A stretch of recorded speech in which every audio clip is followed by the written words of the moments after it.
this meeting as an all-virtual public meeting. AHAC needs to make certain findings for the record to evidence our compliance with Virginia Codes 2.23708.3. These motions address this compliance. First, I'm going to conduct a roll call and ask each board member participating in this meeting to state your name and your location. I ask that each of us pay close attention to ensure that you can hear each of your colleagues. So I'll conduct the roll call right now, and I'll do it based upon what I see in my screen. Oops, there you go. Marlene? Marlene Blum, I'm in Vienna, Virginia. Great. Cookie Blitz? Cookie Blitz, I'm in Winter Park, Florida. Eleanor Vincent? Eleanor Vincent, I'm in Montgomery Village, Maryland. Jeremy Allen? Hi, Jeremy Allen, my home in the Mason District. Rip Sullivan? Hi, this is Rip Sullivan. I'm joining you from McLean, Virginia. And Tara Ruskowski? Good afternoon, Tara Ruskowski in Fairfax City. Mary Payden? Introduce yourself. Oh, Carrie's here too. I'm Mary Payden. I'm coming here from Mount Vernon District, Fairfax. And Carrie? Oh, muted. Carrie Wilson, I'm calling from Herndon, Virginia. I apologize. And this is Jerry Poggi calling from my home in Vienna, Virginia. We also Joe have Monroe on from Prince William. Oh, I'm County. sorry, Joe. It's okay. And then I also want to acknowledge that we also have other important people on the call, including Tom Fleetwood, Megan Van Dam, David Wamman, staff and director of HCD. And we have one guest, and I don't see her name currently on my screen. It looks like she dropped off, correct? Oh. We also have Jeremy Allen on the board. Yep. We just got Jeremy. Okay, so back to our policy. Could everybody hear each other? All right, make a motion that everybody could hear each other. Yes. And I'll pass the virtual gavel to Joe so that I can make the appropriate motions. I move that AHAC certify for the record that each member's voice may be adequately heard by each other's member of this board. Is there a second? Second. All those in favor? Aye. Aye. Aye. Any opposed? Thank you. Back to you, Okay. And is there one more, David? Or is that, can we move on to the agenda? That is all. Everybody's Thank great. you so much. So thanks, everybody. You've seen the agenda, went out a few days ago. Again, this is the start of our Budget Legislative Committee meeting. Our deliberations today will inform the full AHAC meeting, which will be this Friday. So we're close to the edge of having to think deeply about budget formation, but bring our conversation into the larger community on Friday. So the issues, Kerry, I don't remember whether I did actually receive our last year's result. I would argue that we're pretty unique this year, so past isn't really a good prologue for what we have to do in the FY 2026 budget, but if anybody has any countervailing opinion, bring forth now. Otherwise, we'll get that, make sure that's sent to everybody. Hearing none, then let's move on to key message development. And I put 5 items on this agenda. You know, what's our support that we want to give for the proposed budget items that are quite generous to housing? And what kind of key messages do we want to frame around those things that remain unfunded? And I thought the best document for looking at that was the STAR plan, which are enumerated, what were the positives and the negatives. It's listed on page 14 in the STAR document. David, I don't know whether you could pull that up for us to do a quick look. Sure, and Marlene has her hand up, so. Oh, I'm sorry. No, you're Go fine. ahead, Marlene. I'm sorry I didn't.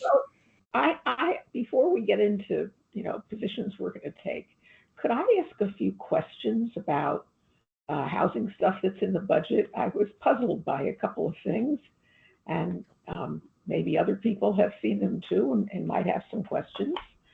Yeah. For example, I noticed that in the funding for the Affordable Housing Development and Investment Fund, what we used to fondly call the 1 penny fund that we hope gets to be the 2 penny fund, there's funding, not in large amounts, there is funding for fiscal year 26 for several things that seem only, to me at least, only remotely related to housing. The Centerville commuter lot at the Chantilly Library. Could someone tell me about? Maybe Tom or someone else could elucidate and reveal what that's about? Sure, and thanks for the question. What you see there, those are references to properties that we are actively evaluating for a future like PPA type situation in a manner similar to what we're doing on the in the parking lot at the government center, and the funding that's allocated there is for studies and sort of pre-development work in that respect, mainly like consultant studies and that sort of thing. Oh, okay. Well, that's the Chantilly Library. Is that closed? It's a long story that much of which has not yet been written, I would say, but we are actively evaluating a partnership with libraries on that site. Okay. So could I make a friendly suggestion here that this is not exactly a good way to describe this in the budget? I mean, because that's all it says in the material in the budget. It just says for the Centerville commuter lot, that's $50,000 and $100,000 for the Chantilly Library, and then it goes on to other stuff. I would just say that maybe it should have said something like study or evaluation or something for future housing. Okay, because it looks weird. Let's put it that way. It looks really strange. The other things I wanted to know is that to make sure we don't miss, is that there is in Department of Housing and Community Development one reduction of $75,000 to reduce case management services provided to adults in the emergency shelters. And then there's also in the CSD budget something related to housing. It's a reduction of $800,000 to eliminate the rental leases and transition to permanent supportive housing. It's the intensive community treatment program provides comprehensive community-based support to individuals with severe mental health issues and substance abuse disorders or. One component has been stable housing and historically been done through rental lease agreements funded with local dollars, and the reduction is proposed to eliminate general fund support and move these individuals to permanent supportive housing slots or to a different, more appropriate level of care. I don't know. I know that's not related directly to HCD, obviously, but it is a housing issue, and I just thought we ought to be paying attention to it. But the other one, the case management services, is HCD, and that is $75,000 reduction. Yep. Tom, do you have any other response you want to make to that? Because Marlene, that would be part of our deliberations about what's in the budget, what isn't in the budget, and what might we want to frame as our comments about that. So a couple things on that. Number one, I think the $75,000 that you see directly in HCD's budget, while I don't want to minimize it, I'll just note that compared to, the reductions that other agencies are taking, we are, relatively we are in comparatively good shape. And I think that there is some room for optimism that some of that may get restored. I don't know that for sure, but I think there might be some cause for optimism there. With respect to the CSB actions, a couple things. I certainly, I cannot, claim to speak for them or really even kind of describe their stuff with any real expertise at all. But what I can say is that, for quite some time, CSB has been ramping down their direct participation in sort of directly operating residential programming. And my guess is that this reduction will to some level be mitigated by the onset of the anticipated state permanent supportive housing vouchers that we're going to be getting. Mary, you had a question or comment? Yeah, I just wanted to go big picture here. The deadline, I think, for the county to talk about its cap on its tax rate increase, and maybe also the meals tax. I don't know if they don't really have to set a limit on that, but I'm told they'll probably set a range. And I'm concerned mainly because the schools are so kind of over budgeted, and they will mount a lot of pressure, I think, to get more funding, and the taxpayers are overburdened and they'll want less tax. That maybe we should come out in favor of a higher meals tax than they've proposed so far. They're talking about 3 to 4%. And I see that of the jurisdictions we mainly compare ourselves to, Arlington, Alexandria, one has a 5% and the other's going for a 5%. And then Montgomery County has 6% meals tax. The ones that are lower, that are like 4 and 3%, are the kind of less developed counties. And I think DC has like a 10% meals tax. So I'm not saying we go there, but I would think I would like to see 5%. And, I think we should encourage the county executive to say, hey, it'll be maybe between 4 and 6%, and then go for 5%. I mean, I think we really do need to start taking the burden off of the property tax. And it might be good to go for a little more meals tax. What do you guys think about that?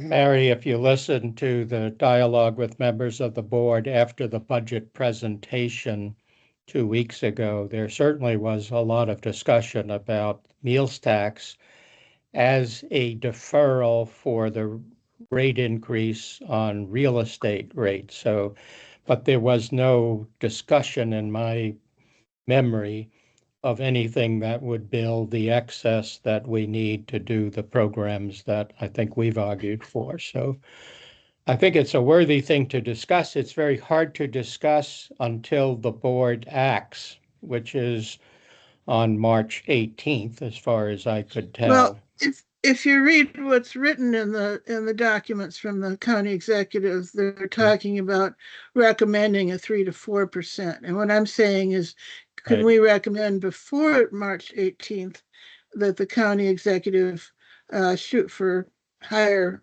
percentage, maybe So 5, maybe. Go ahead. I'm sorry, Mary, my own perspective on that, and just speaking from my own perspective, not advocating necessarily for our position, but just recognizing how challenging even getting the discussion of the meals tax onto the table has been. It seems to me that the most important thing is that it stay on the table, right? And so I think 2 things. One is in some ways, the timing of this is advantageous because if in fact it did go forward, and if in fact it was implemented as of January 2026, it automatically means that at whatever rate, at least half again, probably more, because I would imagine that the estimates are incredibly conservative, at least half again in terms of revenue without any change in rate, assuming that, things continue in terms of the level of expenditure at restaurants, et cetera, is available for the 27 budget because we're only generating a half year in 26. Yeah. In addition, once it's in place, the rate can be adjusted as part of future budget discussions. And so my, and perhaps more hesitant approach would be not to push it too high at this point, but again, focus on the fact that it's on the table and trying to get it in place. And a 3% or 4% is a huge win.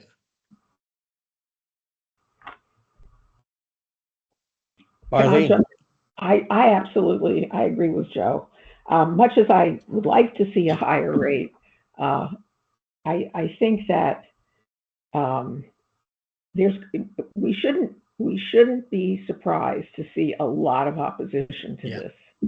I mean, I've already seen comments on things like Nextdoor and the stuff I see in the community.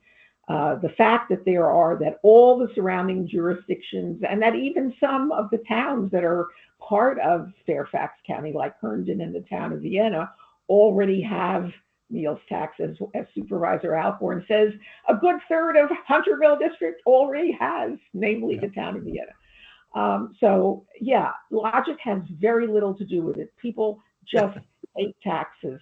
And they're angry about the proposed property tax increase. Many of them, of course, think that that's already been imposed, that they don't understand that the board has yet to make a decision.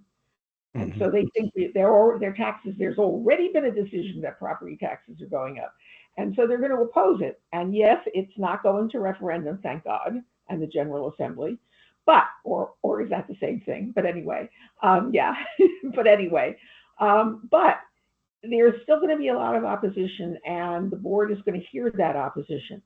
So yes, I think we should support it, but I agree. I think we get a foot in the door. Let's get this there. People will find out fairly quickly that it doesn't make much difference.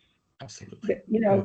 If you ask people, as I've talked about this to many people when I was part of the first campaign in 1992, because I was to get the meals tax referendum passed. I was president of the county council of PTAs, and we were a major player in that. And I was on speaking tours all over the county with other people. And I would say that to people. I would ask them, have they eaten out? I would name all the surrounding jurisdictions, and most of the hands would go up. And then I would say, well, you paid a meals tax, and they wouldn't believe me. They said, no. Well, because people don't pay attention to the bill. They just pay it. And so that's what's going to happen with this. It'll just be part of the deal, and they won't even pay attention. They'll realize. But the town of Vienna recently tried to ran a flag up their flagpole to increase their meals tax by 1 penny. Okay, there was from 3 cents, I guess it's 3% to 4%.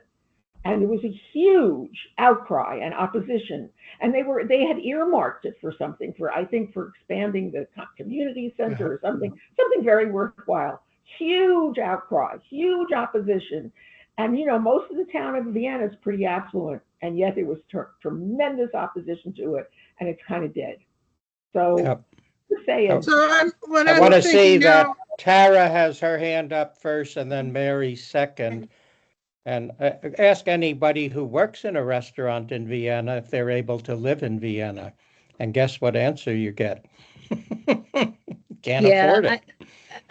I'm coming in support of what Marlene just said. And as a resident of the town of Vienna, my God, it's like they were asking for your first child, the way the response from the community, And so, but to Mary's point, we can talk about what other jurisdictions are doing as a selling point for the reasonable tax that is proposed in Fairfax, and we get behind it that way. I think that's more strategic, and then get it in place and worry about increasing it down the road. So Mary, I like the fact that you did the research and looked at what other jurisdictions have, because comparatively, what is being proposed here is quite reasonable.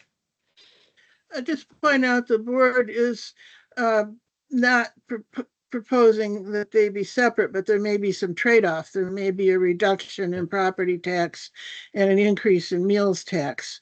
And it's, the population will have to decide, do you hate property tax more or meals taxes more? So it's not like it was before, where it was just seen as an additional tax. In this case, there's going to be some trade-offs between the two. And I think people will hate property taxes more than they hate meal taxes.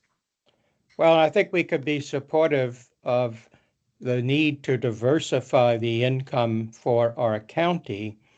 But as we seek to diversify it, it's so important that that diversified source also become a source for supporting the affordability of homes. So, I've talked at length with my supervisor, Walter Alcorn, who, dreams of having a 0.2% of meals tax being dedicated to affordable homes. And I think we should be thinking of the language by which we might communicate, not a specific rate and not even a total amount, but just something that says we need to diversify and ensure that affordability of homes, which the board itself, Jeff McKay goes to all public meetings talking about the missing employees of high-paid wages because we don't have enough homes.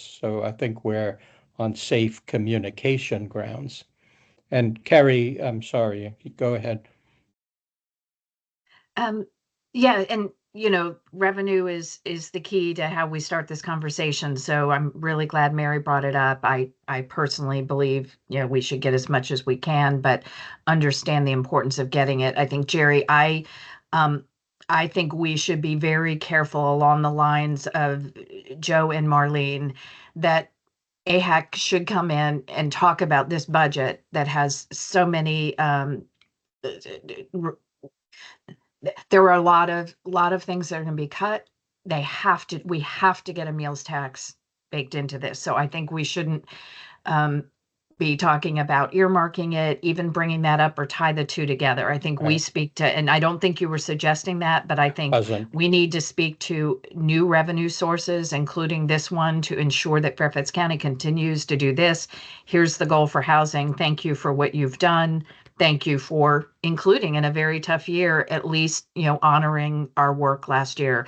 But I just want to make sure that my issue is coming out of, I just got back from a meeting in DC with funders and nonprofits from across the region, all talking about the impact of federal cuts, the dismantling of our work, and institutions not standing up for, what we need to do. So I think we need to get that in the budget at whatever amount and keep it as clean as possible so we don't drive people away. Tom, your wise counsel? Oops. Might be you're on mute. Director Fleetwood. Looks like he went off camera too, so maybe he's dealing with something. So I'll just, while we're waiting for him, I'll just make two comments. The first is, guys, if I can, forgive me, I just need to step away for 2 minutes, okay? Yep. I'll be right back. Okay, sorry, pardon me. Yep. Certainly having an earmark for affordable housing is incredibly valuable, and the discussion of the 2 pennies has been, a long-standing part of what we've been advocating for. It's just important to remember, I think, that almost uniquely, the real estate tax is stable, and over the last 30 years has gone down twice. Mm-hmm. Who knows what a meals tax or any other type of tax like that, the volatility might be. And so while absolutely it's important to have diversification, it may behoove us to continue to try to hook our wagon to real estate as that, again, very stable source. The other thing, just for information, and I don't know that it goes anywhere, but there is discussion at the Prince William board, and at least 4 members talking about it, 4 of 8, that it's time to reduce the meals tax here to potentially over time eliminate it. So, you know, Wow. just FYI, not that I think it Well. goes anywhere in the short term, but Too many data centers. yeah, well, and that's exactly right. When there are other diversification options out there, then it becomes maybe less of a, maybe some of the other forces, you know, are more powerful. Anybody else have any thoughts on this? I think the art of the communication is really where I'm sensing this group wants us to go, not to be explicit, but to be alluding to the importance of the county seeking additional revenue sources and how important that will be to our safe continuance in our budget. I'm presuming everybody on this call is strongly supportive of the quarter penny generously given to the housing fund. It poses the hard challenge of 3/4 missing and implied to come in 27, which is where we were a year ago with promises from the boards. Whether that holds or not is contingent upon so much happening around us. But I think, again, my argument would be grateful for everything that has come to us, including the 0 cuts to staffing within HCD. That's not universal for all other entities. And, you know, we want to express gratitude. I don't want to be like that Zelensky going into the White House, not having said thank you, thank you, thank you 4 million times. But we could do that ourselves. I hope we would be acknowledging the good. The question then becomes, is there anything else that's in the specific plan that we would want to recognize or bemoan in the negative side of it? Supporting the positive, I think, will be very welcomed by the board. Tom, any thoughts here? Or I'm sorry, Marlene first and then Tom. Let Tom go first. Yeah. So thank you. So I think, you know, absolutely, you know, sort of an expression of appreciation for the investments that the board has been making and continues to make. I would encourage very much sort of a couple of things if we could here. You will see in the budget Q&As that come out that are like the next round of budget Q&As that come out. There was, we're responding to some specific questions that the board had for us relative to leveraging and efficiency of use of the funds. And I think you will find in there a lot of really good stuff to use in testimony, letters, et cetera, et cetera. So I would really, you know, urge you to take a look at and utilize that data, that, you know, hard data in your testimony. The other thing that I wanted to, you know, just make sure that we don't lose sight of, and that we keep, you know, we sort of keep very much in mind is continuing, in addition to the annual budget cycle, continuing to encourage the board to, you know, keep with their heretofore very successful strategy of also identifying sort of during, you know, the other budget review processes, opportunities to provide a little bit, you know, more towards what we're doing. That, you know, so I think that needs to be in budget guidance, you know, and I'm hoping that what we do is also provide some recommended budget guidance here that, you know, that it's, you know, about getting to the 2 pennies, encouraging, you know, the use of the mid-year cycles, for lack of a better term. Yeah.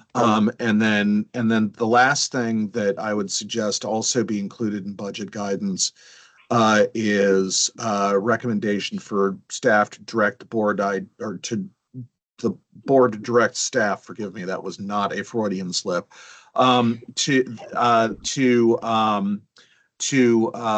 identify opportunities to utilize the legislative authority we have to moderate development fees for 100% affordable projects.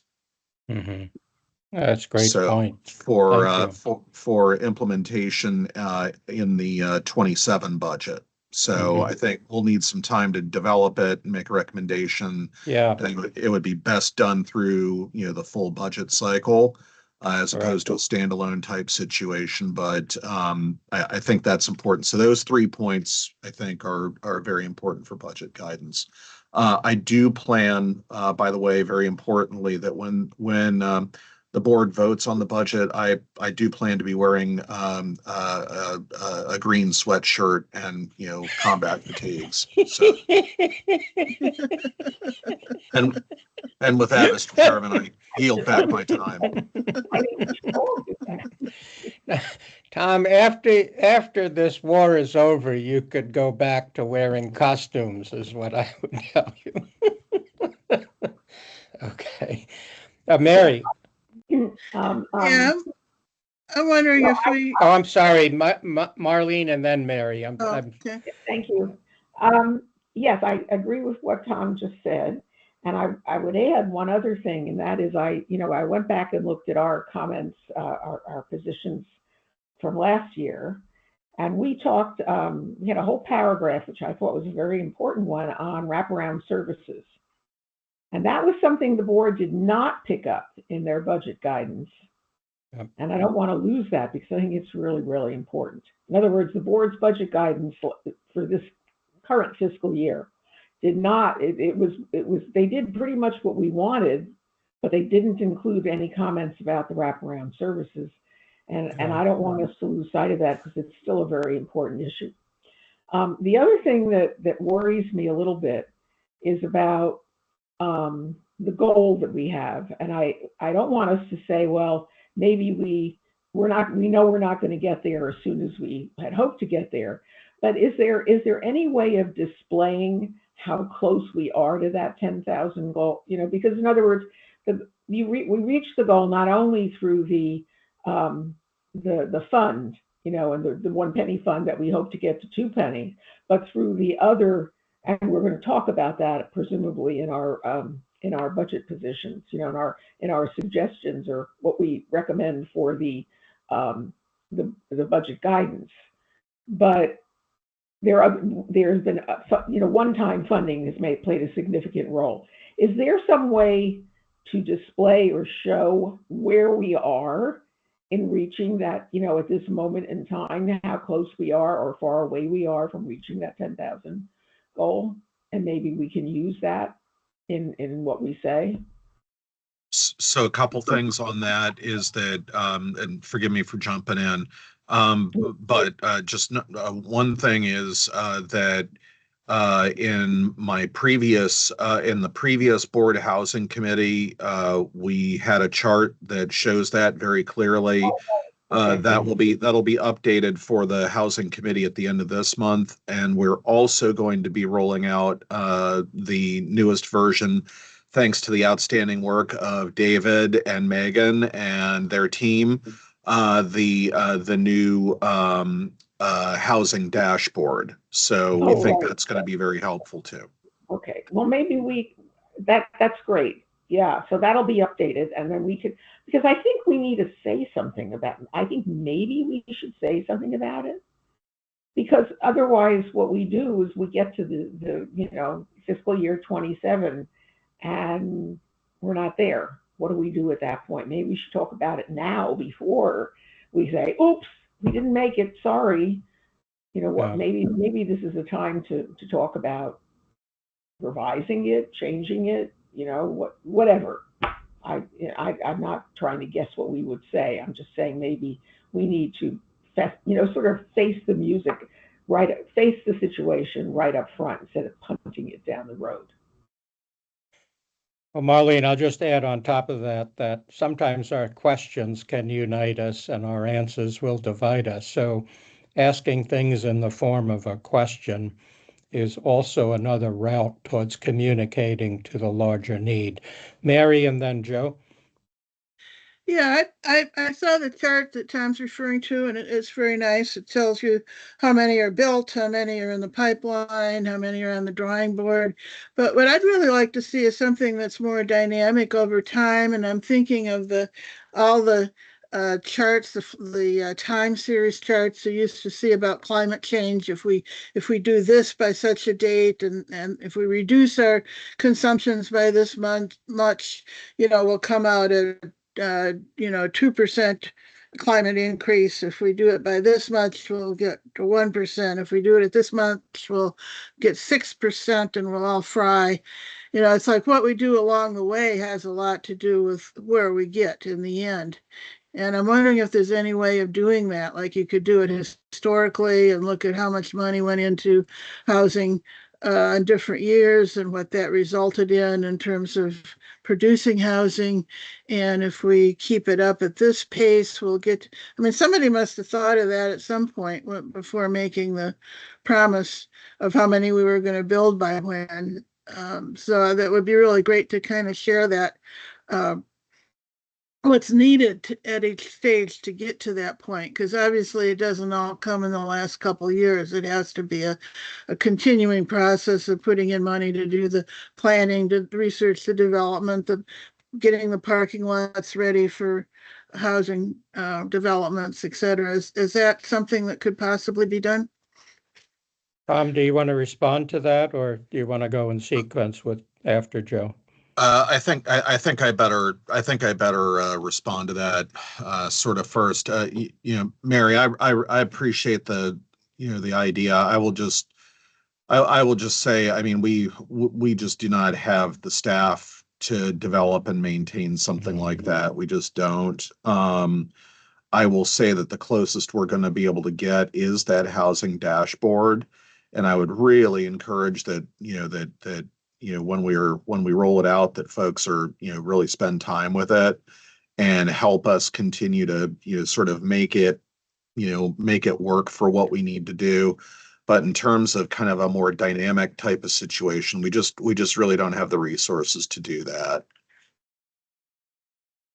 Joe and then Carrie. Oops, you're on mute. Sorry. Yep.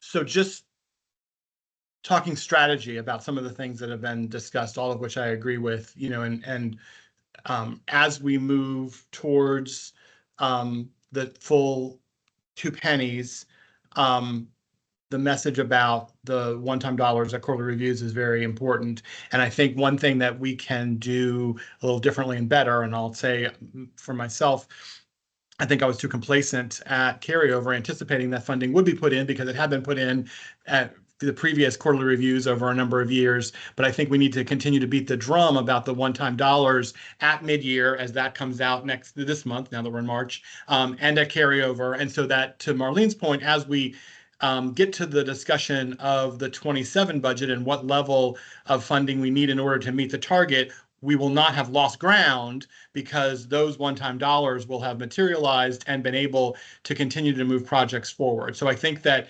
I guess, in essence, what I'm saying is that our conversations with and advocacy for the support in terms of funding needs to not only be focused on this time of year in the approved process, but also at mid-year and carryover until the full 2 pennies is funded, and we can rely on that, assuming that that's the right level.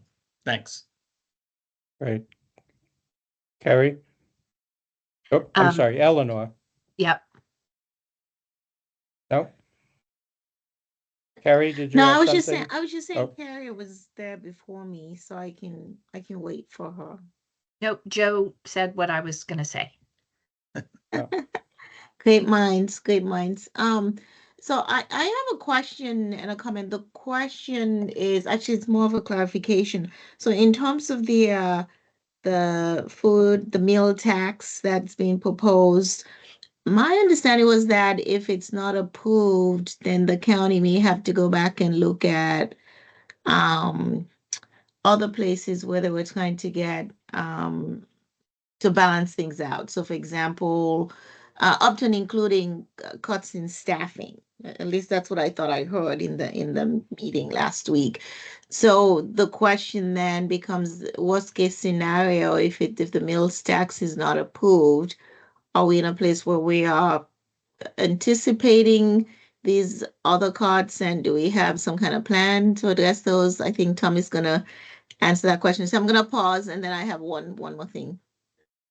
Okay, Tom? First of all, thanks for the question. The county executive's proposed budget is in fact balanced. And it is balanced without the advent of the meals tax. It does, however, the county executive is, however, recommending for consideration, as you know, the meals tax, which were adopted, the board would then have decisions to make relative to, relief for the residential taxpayer, funding priorities, et cetera. But my belief is that the reductions that have been proposed as part of the county executive's advertised budget would largely go forward, whether it is the meals tax is implemented or not. Oh, okay. Thank you. That's actually a very important clarification. So I appreciate that, Tom. Thank you. And then sorry, go ahead, Tom.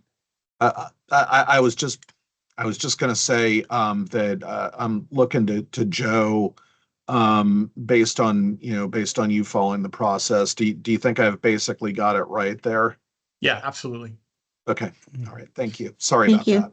No, that's good. That's actually good to know. And then my second thing had to do with whoever talked about wraparound services. I think it was Marlene. I just wanted to add to that, and I think I saw a couple of people nodding. And I believe it's actually especially important that the Board of Supervisors appreciate the connection between that piece and some of the calls that come to their office. Because I'll tell you, as a PSH provider, one of the things that we are seeing, I was talking to somebody at the CSP, I think it was Darrell Washington. I was just talking to him last week saying at the county level, we're going to have to start looking into this new thing that looks like it's organized crime, where they're just bands of people who are going around and taking over units. I mean, it's pretty organized. And huge leasing communities are faced with this. Nonprofit housing providers are faced with this. And you're usually left with nothing but the legal process, which could take months and months to get people out. And in the meantime, communities are disrupted, and we're seeing people are going directly to the Board of Supervisors offices with calls and all kinds of things. So educating the Board of Supervisors in terms of how those two things connect directly, I think is especially important, especially as we're creating more of these types of affordable housing with a population that needs services or vulnerable and can be very easily taken advantage of by some of these people out there. Yeah, well, presuming Kerry's going to chime in support. So go ahead, and then Tara. Kerry, you're on mute.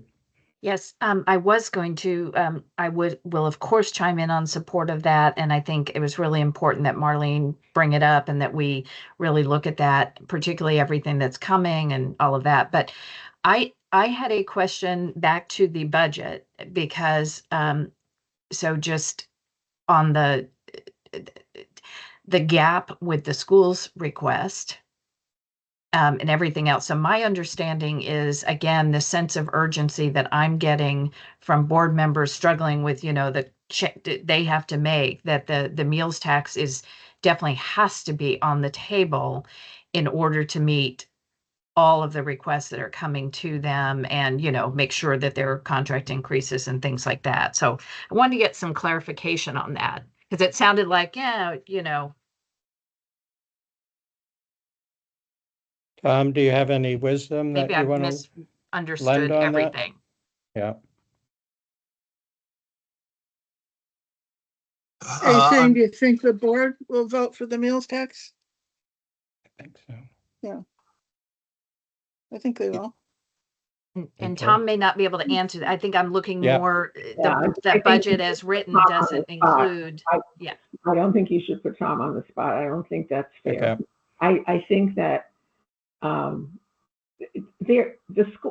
schools, the gap in the schools funding is a real gap. I know a lot of people think the schools ask for too much, but I like to also remind everyone that the families we're talking about are the same families. The kids who are in school, the ones who have the most needs belong to the families that we are most concerned about. And there are homeless kids in the schools, et cetera, et cetera. The other thing that we should also keep in mind when we're thinking about the schools, and I know the supervisors are feeling that pressure too, is that, there's a lot of school funding that the county, in addition to the transfer from the general fund to the schools, which the school board determines, it's a big pot of money, the school board determines how that money is used. Then there's additional county money that's spent on the schools for crossing guards, for SAC, for the school-age child care program, and a number of other things. Some of those are being cut. For example, the county has proposed eliminating, the county executive in his budget, one of the big reductions is eliminating the county-funded middle school after-school program. That's huge for parents. That's a big deal, okay? And and I was horrified when I saw it. I frankly think that's a human services issue, okay? Not just a schools issue. And I think, and I know the board is hearing about it. The board is concerned because the county executive is proposing eliminating crossing guards for all high schools. Not for elementary and middle school, but for all high schools. That's very controversial, okay? I'm not saying, I don't know where I stand on that. I could go either way, but that personally, it's not my business. But anyway, what I'm trying to say is that there are a lot of we just have to understand that there are a lot of pressures on the board. They do have some money. The budget is balanced. There's a little bit of some millions of dollars that the board can quote unquote play with. And there are some things that maybe some proposed cuts that could be maybe restored. I don't think we should count on that. And there's also the concern that the board rightly has, and that many in our community share, about what happens next, because needs are because of what's happening across the river on all fronts. Needs are going to be increasing because many people have lost their jobs, and revenues are going to further decrease because of that, and because of inflation and everything else, and also because of services. If Medicaid gets cut, that's a reality. If many of our folks in Fairfax County lose their Medicaid coverage, and it looks like they will, the county does not have enough money to replace that funding. It just doesn't. Therefore, there will be significant changes in the demand for county and state services, state services for health care. The county, the current capacity will not serve. What is the county going to do about that? What's the state going to do about that? Those are good open questions, but we have to be thinking not just about this coming fiscal year, but about the future ones as well. And understanding that the decisions that get made now will, are going to have to be revisited perhaps. And there are some realities that we are going to have to deal with that we haven't had to deal with in a long time.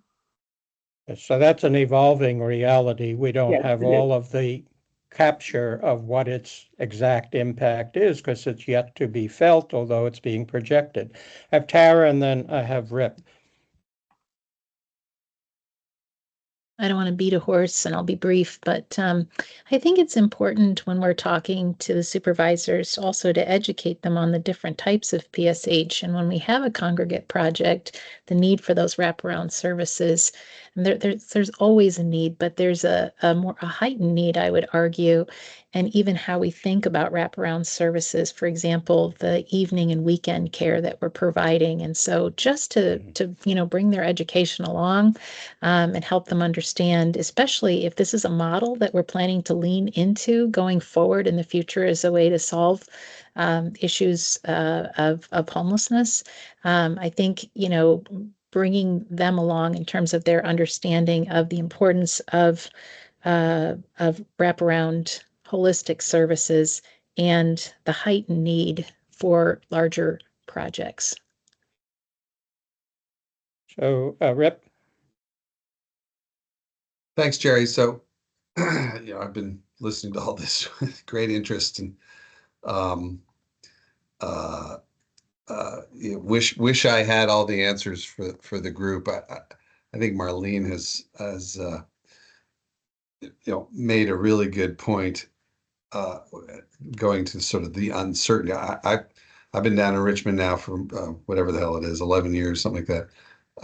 And candidly, there's never been this kind of uncertainty. Here's a locality, not just any locality, the largest locality in the state, struggling to make ends meet. We started our session, flush and excited about the extra $1 billion or couple $1 billion, sloshing around, and what great things we're going to be able to do with it. And we have designated some really great things to do with it.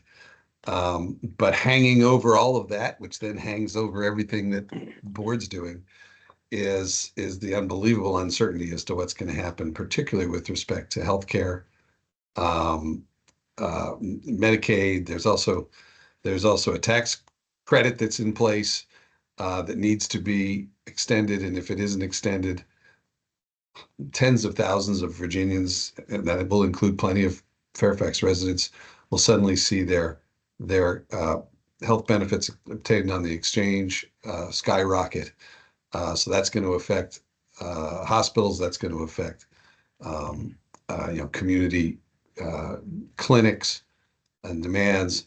So we are really, everybody, we are, we're just sort of assuming we're going to have to go back to Richmond. We're all walking around, we all meaning the members of the General Assembly, particularly on at least on one side, although it was a very bipartisan budget. We're beating our chests a little bit about what a great budget we put together. But in the same breath, we talk about how we're likely going to have to go back to Richmond and at least tinker with it and maybe do some fairly dramatic things with it. And so everybody's building these airplanes while they're flying. Right. And I don't want to be, I'm sort of a congenitally optimistic guy, but I've never felt this sense of uncertainty about what the next 6 to 8 months holds. And all this conversation's been terrific, and the meals tax is obviously a potential source of new revenue, but we ought not kid ourselves that it is some sort of magic bullet. Because at least the last number I saw is that the meals tax, even the most optimistic numbers, it doesn't raise all that much money in the context of a huge budget like Fairfax County's budget has. It's not going to solve all our problems. Not even close. I don't even think it plugs the gap that the schools want. So I don't want to be the Debbie Downer here, but I think we ought to stick to our knitting, make our pitch to the board, not as if nothing's going to happen. We need to be realistic, but I think we need to make our pitch to the board as we would make our pitch, almost without regard to other external issues. And then the chips are going to fall where they may, but we need to make our very best pitch that when the board, this may flow down from the state, which of course is not doing enough of its job on education and on housing. There will be other opportunities to weigh in if bad things happen down the line. But my own view is we ought to go in. I don't want to, as I said, we don't want to be Pollyannish about it. We can recognize all the uncertainty, but I think we make our best case, almost as if all this other stuff isn't going on, and with an attitude of sort of, we know y'all are going to figure this out, but we think here's what we ought to be doing in the areas of housing and PSH and everything else. That's my 2 cents, Jerry. So thanks. I think, we're here on this call because we know we want to be prepared to discourse with the full AHAC on Friday. I don't think we have to have a definitive statement from the Budget Legislative Committee authorized by the full AHAC as of Friday. I think the issues discussed here are pretty darn serious and express the range of things that we want to confront. Let's be frank, we won't really know about the real estate rate or meals tax until March 18th. And I don't think a letter from AHAC before then is really an urgent matter for the board to be deliberating on. So, I'm recognizing it's 3:01. I don't want to hold people here forever, but do we all feel comfortable with just synopsizing today's hour-long call with all the important issues? Say that watchfulness is really the watchword right now. We're in no ordinary times, and everybody, I think, will join with that. We have to use uncertainty to our advantage is the way I would play it, as opposed to generating more anxiety and panic, because we'll do the best we can given with what we are given, and that's what we should expect of each other. But Marlene, do you want to have another perspective? You're on mute. Mute, Marlene. Lost the thread. I'm sorry. Maybe would it be helpful to just send a short memo to the board urging, on the subject of our general support for diversifying revenue, and just say that we hope that when they advertise, we hope that they will advertise a meals tax, when they meet on March, advertise a public hearing for a meals tax, which coincides with the budget hearings, is part essentially of the work on the budget, and urge them to advertise the higher, pick, a higher rate, because when they finally make the final decision on the meals tax, they can go lower, but they can't go higher. I'm not suggesting that we pick the number, rather than say 4% or 5% or 6%, but just urge them to pick a higher rate with the understanding that they can go lower when they actually adopt the rate in May, when they eventually adopt the budget. I don't know if it's useful. I mean, I frankly think that the board is on that path anyway. From what I sensed in listening to the meetings, to the comments at the county executive's presentation, and then at the board budget committee meeting, I think they're on that path anyway. If I had to predict, I would say that they probably will approve a meals tax, either at 3 or 4%, and that they will not include the increase in the real estate tax rate that has been proposed. That they will, or either they will not do it at all, or do a lower one than it was used to balance the budget, because so many of them are so concerned about that. But anyway, we could consider sending a memo just to show that we're paying attention. That's all. I don't think urging. I think they're on that path. Yeah, I would recommend a counter strategy, which is we have to take more data in right now. There are a multitude of magisterial district budget meetings that are ongoing. Now is the best time to raise some trial balloons and see how the reaction occurs in the room.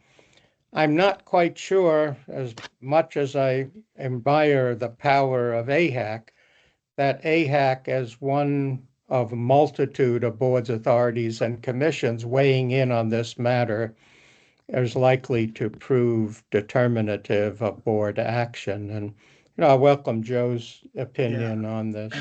I think the important thing to keep in mind is the calendar. I mean, to Marlene's point, that advertisement is March 18th. There's only 3, if I'm looking at the schedule, there are only 3 town halls before that point. There's a Providence meeting. I don't think we have to worry about where Providence is going to come down. There's a Sully meeting and there's a Hunter Mill meeting. All the rest of the meetings are after the 18th. Well, some have And already so- taken place. We've Yeah. had a few, yeah. Right, there Mount are a few Vernon's that already taken place, yeah. Yeah. And so, and recognizing that there's a discussion this week with the chairman, and recognizing that all we're really talking about, because I think what Marlene was talking about was ultimately what they decided to do, but there's the interim step, that's the all-important interim step of making the advertisement. And in order to get to that ultimate decision, the flexibility needs to be left open on the 18th. And so it does seem to me that at a minimum, continuing the mantra that we've always espoused, which is it's important to have that flexibility be there. So as the conversation unfolds, it can be wholly informed. And to my mind, the full flexibility is advertising a rate for real estate that is consistent with the county executive's recommendation, and advertising a meals tax at whatever rate it ends up being, 3, 4, 5. I'm not as wedded to that as I said before, so that the conversation can happen and that there are options left to the board come decision-making time at the end of the season. Great. Mary? Yeah, so I would go with Marlene's proposal, just saying at a range of the higher end than they've mentioned so far. Because, they may need, if they mention a 3% or 4%, and then they feel like they need to go to 5% because of the federal actions or whatever happens, it looks bad for them. But if they've advertised a higher rate, they can't. They legally cannot go higher than what they advertise. Yeah. They literally cannot impose. Okay. I know that's true of the property tax. I don't know if that was true of the meals tax, but if it is, then it's even more important then. The 1.5 here, just some dollars. 1.5 property tax is 51 million. 3 point. Is that right, Joe? You can correct me. The 3% meals tax for half a year is 48 million. 4% for half a year is 65 million, and 5% is 82 million. So I think meals tax isn't just nothing. It's pretty, it could be pretty good unless people all get laid off and they can't go out to eat anymore, then we're screwed. But yeah, I think we should urge them to go for the high end, at least in their advertising now, and just sending a memo. It might be a good idea, stressing the uncertainty of the situation.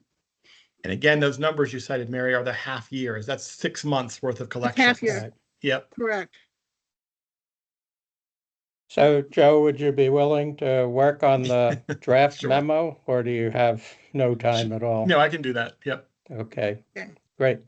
Carrie?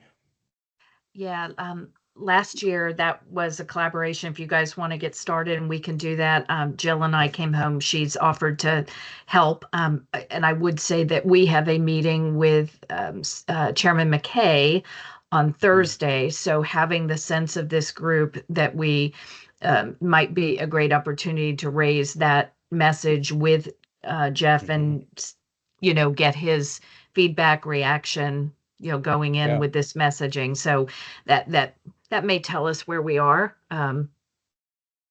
Terrific timing of scheduling all these meetings in such rapid fashions. Who's the wisdom person who did all of that scheduling? Gary Wilson. There you go. So anything else that's I'm sorry, Cookie, I didn't see your hand up. And That's Tara. okay. That's all right. I love you all, but I have a big headache after this just because it's so intense. Yeah, you get it. The meals tax is complicated because I eat out a lot. I go to Maryland a lot. And nobody says boo-hoo that you're paying all 6% in Bethesda and Potomac and Rockville and blah, blah, blah, blah. So I think that we need to bring that reminder, and not that anybody cares what they do in Maryland, but someone said this, reiterating that it matters the other jurisdictions do it. The other thing is it's a balance, because we're all worried about losing jobs, worried about the contractors and so on and so forth, and trickle down effect. Well, a lot of employers are saying back to the office.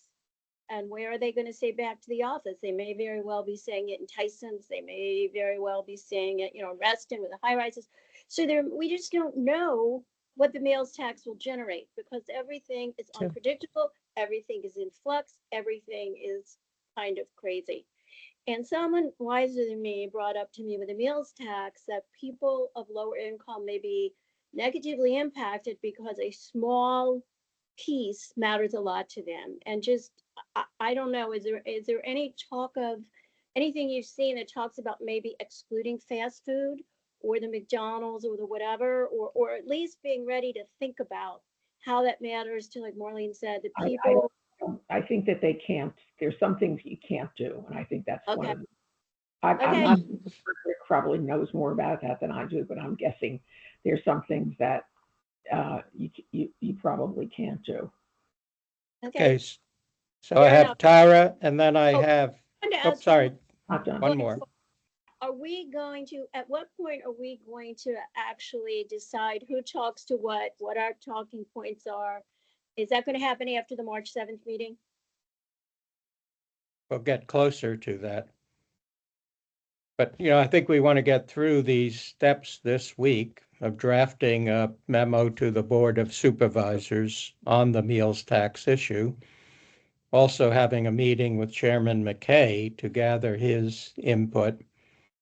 And then the gathering of conversation around the table at AHAC's full meeting on Friday. So there are kind of several steps that will precede it. We can only work with the committee of the willing to take assignments. So we'll be working on that, and hopefully everybody's willing to do that.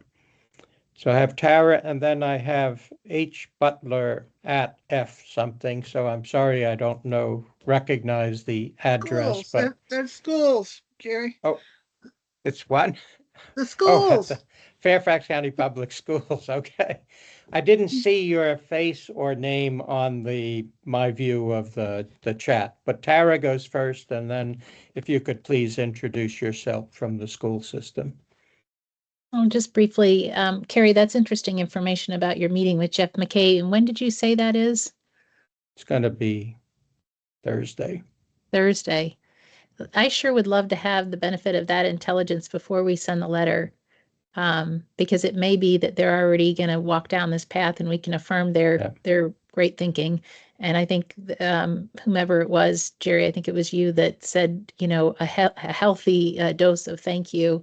And acknowledging the heavy responsibilities that they're bearing is just strategically important. So, just having the information that Carrie can bring back to Joe and filtering that into the way that we approach this letter is smart.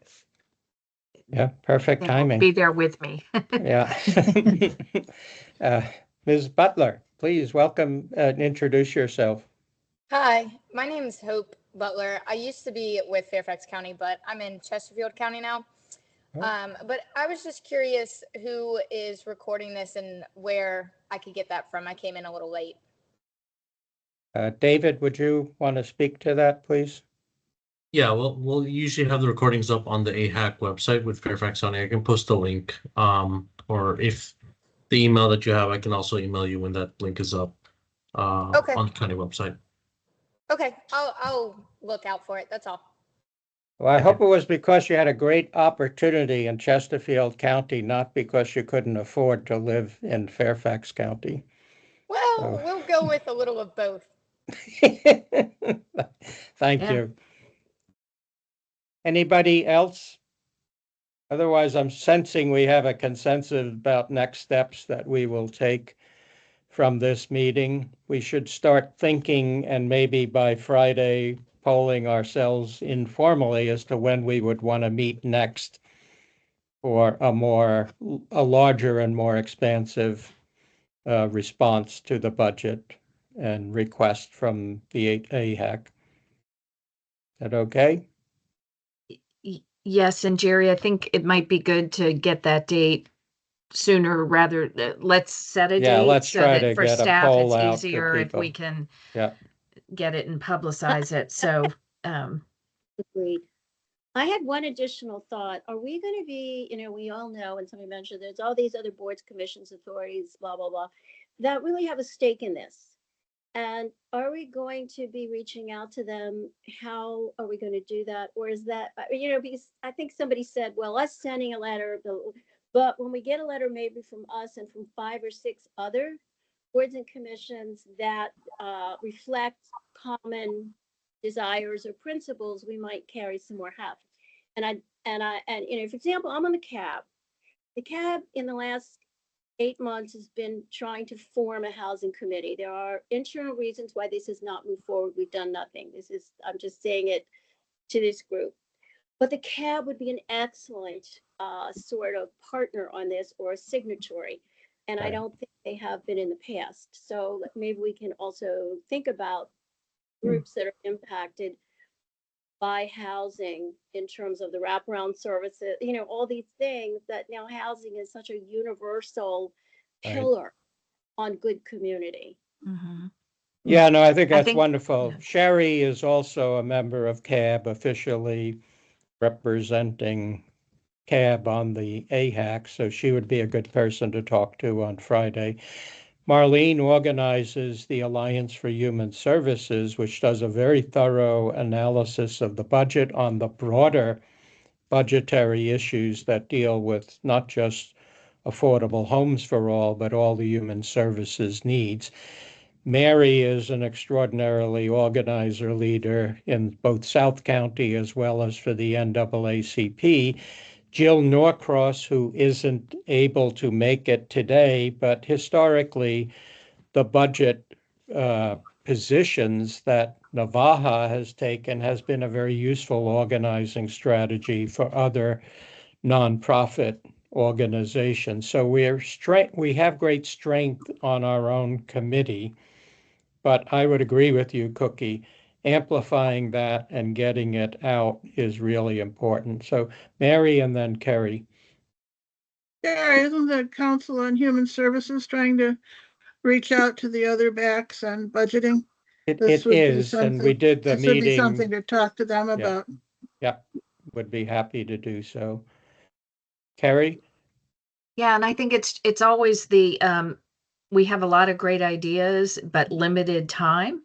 And I think it goes back to we're going to have some key message points. We have the information from our summary sheet on sort of what we've achieved, what's in the pipeline, sort of who it's going to benefit. We have the updated dashboard.